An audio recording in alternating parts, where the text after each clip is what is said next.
பார்ட்னராக இருக்கக்கூடியதுல நம்மளுடைய அனுமதி இல்லாமல்,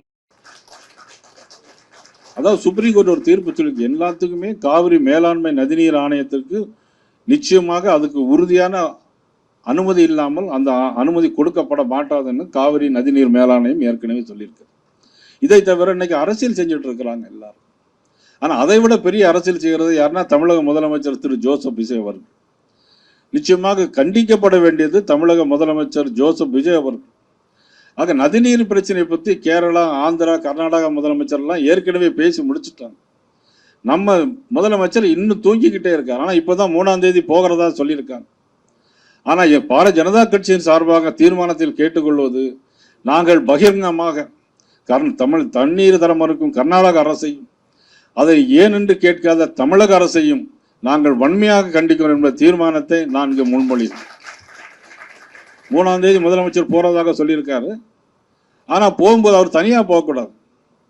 இன்னைக்கு எல்லா அங்கீகரிக்கப்பட்ட எல்லா கட்சிகளையும் அழைத்து கொண்டு போனால்தான் அவர் என்ன பேசுகிறார் என்பது எங்களுக்கு தெரியும். இல்லை என்றால் இன்றைக்கு காங்கிரஸ் அவருடைய அமைச்சரவையிலே கூட்டணியாக இங்கு இருக்கிறது. கர்நாடகத்தில் இன்னைக்கு காங்கிரஸ் முதலமைச்சராக இன்னைக்கு சிவகுமார் இருக்கிறார். ஆக சிவகுமார் அழைத்து இவர் போகிறார் என்று சொன்னால் நட்பு ரீதியாக போகிறார்களா, நாட்டின் நன்மை கருதி போகிறார்கள் என்பது எங்களுக்கு தெரியாது.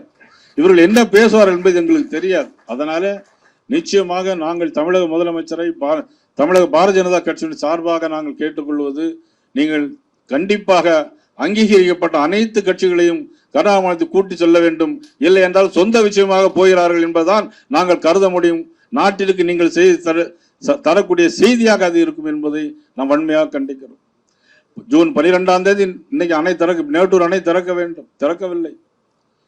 ஜூன் மாதம் காவிரி நதிநீர் மேலாணையத்தினுடைய திட்டம் தான் இதுவரையில் வந்திருக்கிறது. காவிரி பகுதியில் இன்னைக்கு எல்லா நிலமும் காய்ந்து கருகி போயிருக்கிறது. பொதுச் செயலாளர் கருப்பு முருகானந்தம் அவர்கள் ஆர்ப்பாட்டத்திற்கு ஊர்வலத்திற்கு அங்கு ஏற்பாடு செய்திருக்கிறார்கள். 1ஆம் தேதி தஞ்சாவூர் நடைபெறுகிற அந்த ஆர்ப்பாட்டத்தில் அனைவரும் திரளாக கலந்து கொள்ள வேண்டும், அனைத்து கட்சியை தேர்ந்தவர்களும் திரளாக கலந்து கொள்ள வேண்டும் என்று இந்த கூட்டத்தின் வாயிலாக நாங்கள் கேட்டுக்கொண்டு, மீண்டும் ஒருமுறை தமிழக அரசையும் கர்நாடக அரசையும் நாங்கள் வன்மையாக கண்டிக்கிறோம் என்ற மேகதாது தீர்மானத்தை முன்மொழிகிறேன். அனைவரும் அதை வழிமொழியுமாறு அன்போடு கேட்டு, அனைவரும் மீண்டும் நான் சந்திப்போம். நன்றி, வணக்கம்.